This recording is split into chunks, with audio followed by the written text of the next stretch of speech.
Welcome back, everybody. We're actually going to be discussing something that has been in the making for the last 4 weeks. If you have noticed that my upload style is that every Friday has been some sort of hardware review. And this week is going to be the culmination of all of those reviews into the ultimate buyer's guide on how to get, pick the best Retroid gaming device for you today. So basically, I'm going to go through all the options, and then we're going to discuss them, and then I'm going to sit down and then just pick the best overall option. To start with, we got a classic, the PS Vita. People over the years have always been talking about, just mod a PSP, just mod a Vita. This, as it is today, is a solid option because the Vita emulation is not very good. In general. You're not going to find a good Vita emulator on Android. You're not going to find a good Vita emulator on desktop. Vita emulation has a long way to go, is what I'm trying to say. But that doesn't necessarily mean the Vita is the best choice for a dedicated emulated device. It could do a lot. If you can get things like Super Nintendo emulation working correctly, because mine always crashed. I used to have it working. I don't know what happened to it. And things like Flycast. If you can get Flycast working on here, it's really cool. N64 emulation's a little buggy, but it is doable, and you can arguably play some games that way.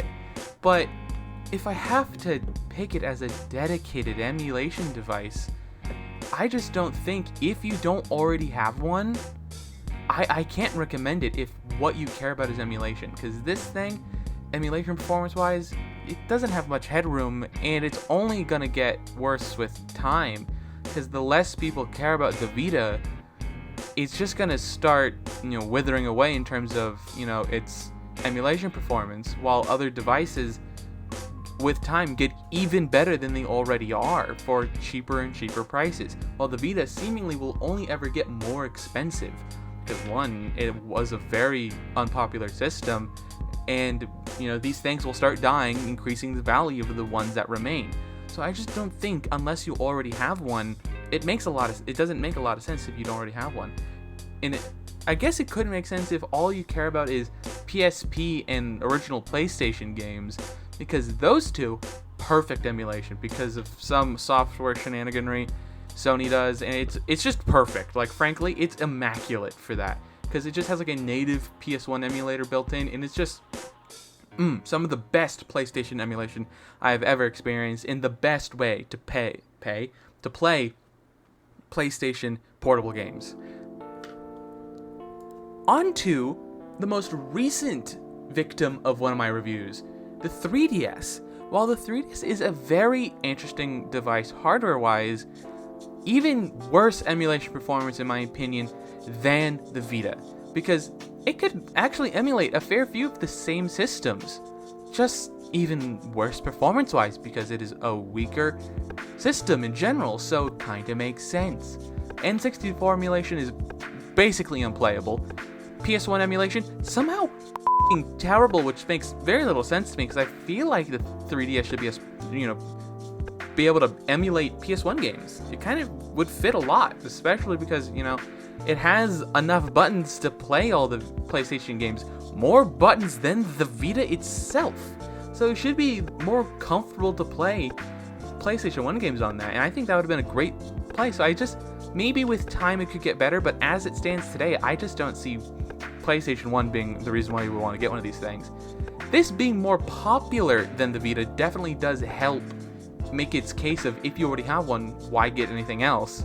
Because this thing does emulate all of the core Nintendo systems very well, up until N64.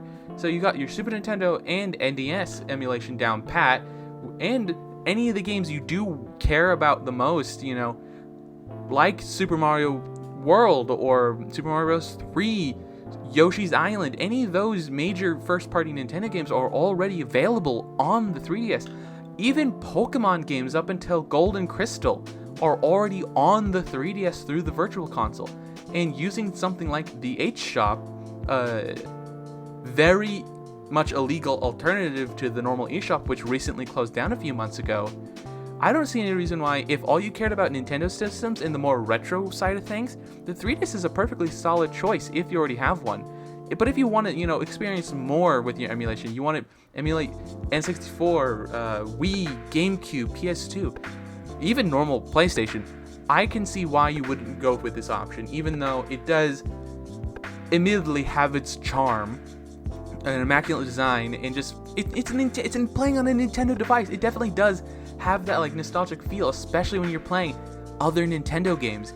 You could be playing Super Nintendo era Nintendo games on here, and it feels right at home. There's certain nostalgic appeal to it. I could definitely see why some people would go out of their way to get this kind of device, so you can emulate Nintendo games on Nintendo hardware, because it definitely does have that air of legitimacy to what you're doing. So I just unfortunately can't recommend it on the basis of that. It's just not strong enough. If you're looking for a dedicated emulation device, I unfortunately can't recommend the 3DS. No matter how much I want to, I unfortunately can't. Most of you are here today because of this video. I made a video reviewing the Ambernic RG351M, and it turned out to be my most popular video. So some of you probably are watching this video because of that video, and it's safe to say that this is a pretty popular choice. The dedicated handheld options from Ambernic, Ion Neo, Ion Odin, all those kinds of devices do have a substantial performance increase compared to the last two options we've discussed.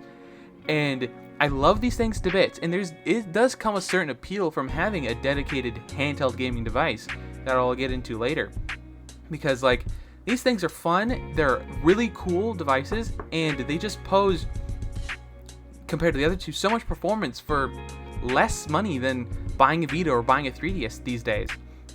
And there's so much granularity. You can find the perfect style that you want. You can get something like the Ambernic RG350V. All those V variants for the Ambernic devices all are like original Game Boy styled ones. They even have ones that are landscaped like a original Game Boy Advance. So there's a lot of choices you can make in choices of design, level of performance. There's a lot of granularity into these kinds of devices. Something like a Miu Mini really blew up on TikTok, and it's stuff like that where you can truly feel like you got something made for you, and it allows you to just pick by more than just design and features. You can pick between looks, you can choose level of performance. It allows you to really find the perfect device that matches you the best. And I feel like these things are a solid choice, but depending on the device, could just be a terrible value. My biggest problem is with the Ion Odin Lite. I fucking despise that thing. And not because it's a bad performance. It definitely is acceptable performance. You can definitely use that for GameCube and Wii and PlayStation emulation and PS2 emulation. But compared to something like an Android phone that we'll get into later, it just doesn't make any sense. It seriously doesn't, because you can achieve the same level of performance, and if all you care about is performance, that's cool. But these devices are just for the person who wants an all-in-one device. They don't want to build it themselves. They don't have to cobble something together. You don't want to hack something.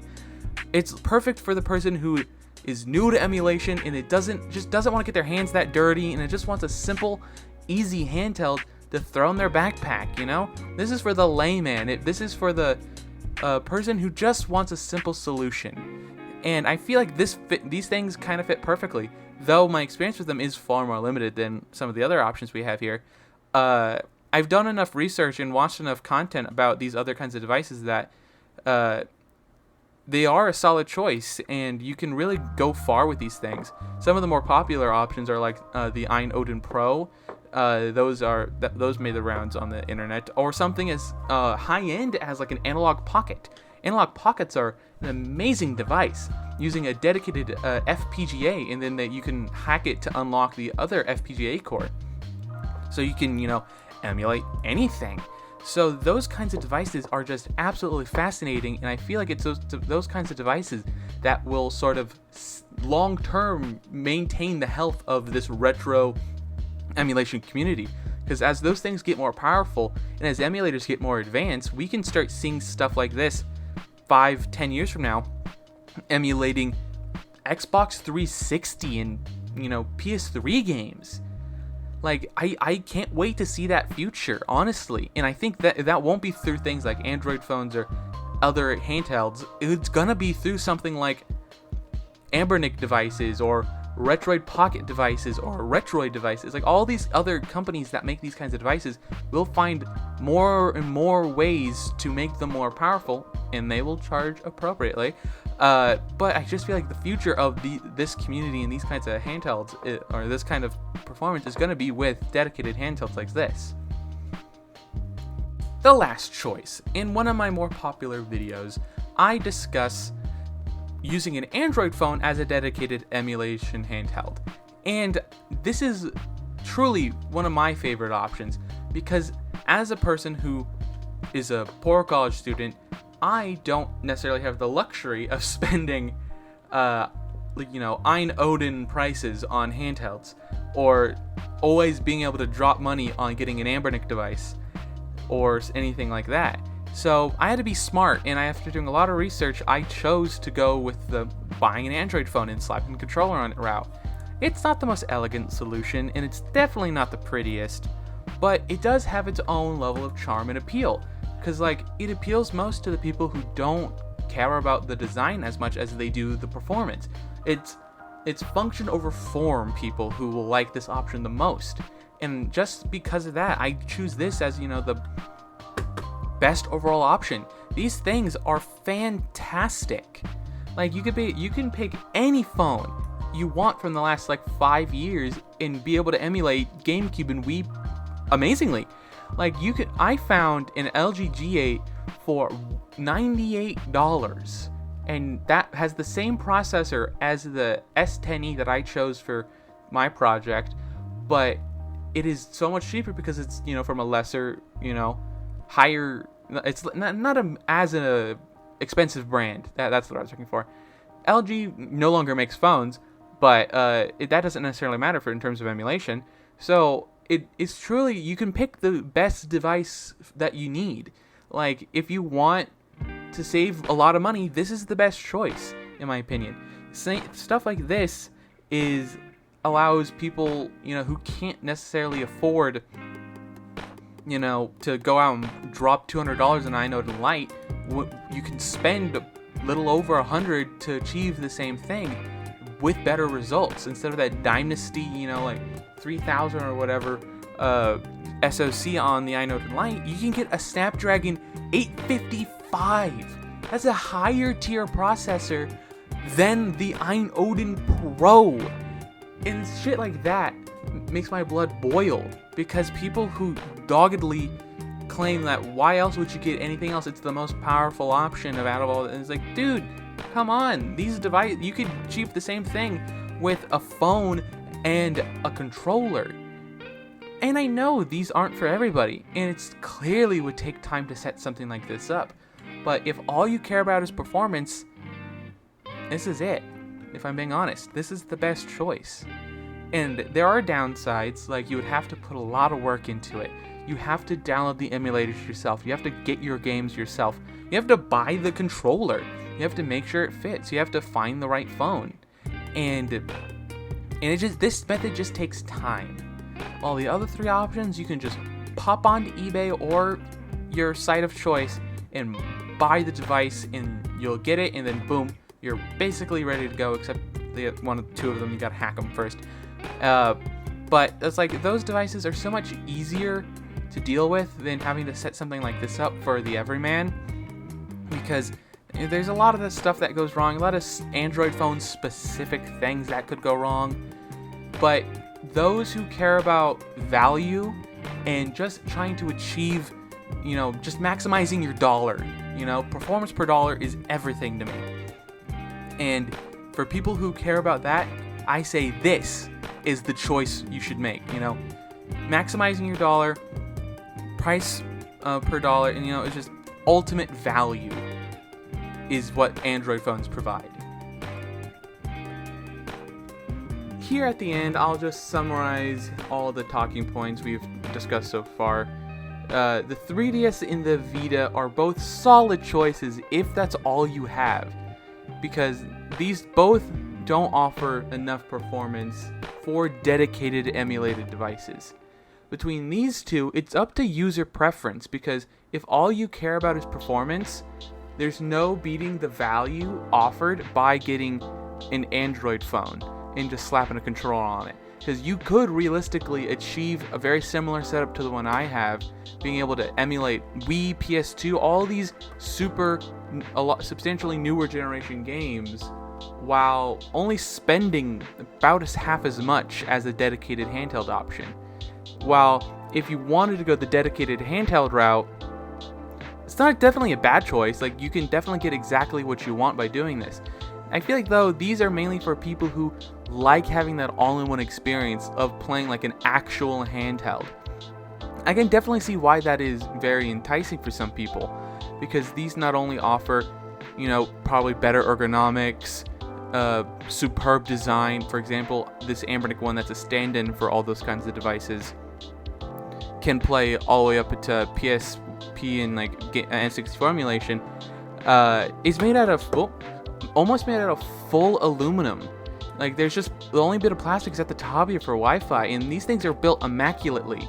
And you can get something like the RG3505, something newer than this one, and be substantially more performant, while not necessarily being the best value option, certainly being a much more premium, much more nicer feeling option. Definitely if you like that all-in-one, dedicated handheld feeling. Because I know this thing, while it's amazing performance-wise, isn't pretty to look at and isn't always the most elegant solution, because it definitely requires, for you to shop around to find the perfect device for yourself. But once you do that, it is an amazing option. So best overall option, I say go do this. It's probably going to be the cheapest and a more customizable solution. And for just, if you don't care and you just want to get into the emulation, these are probably the dedicated custom handhelds like these might be your best choice, considering that you can find them everywhere, and you could just choose the one that you like with the level of performance you need, and then boom, you're done. 9 times out of 10, these things come with a whack ton of games, and then you're off to the races. Well, that's it. Leave a comment down below. What are your thoughts on handheld emulation? Which one would you pick after hearing my thoughts on all these kinds of devices? Leave a comment down below. Don't forget to like and subscribe and all that other social media garbage down below, and have a wonderful day. I just want to say here at the end, thanks for 100 subscribers. I just found out while editing this video. Thank you so much. Goodbye.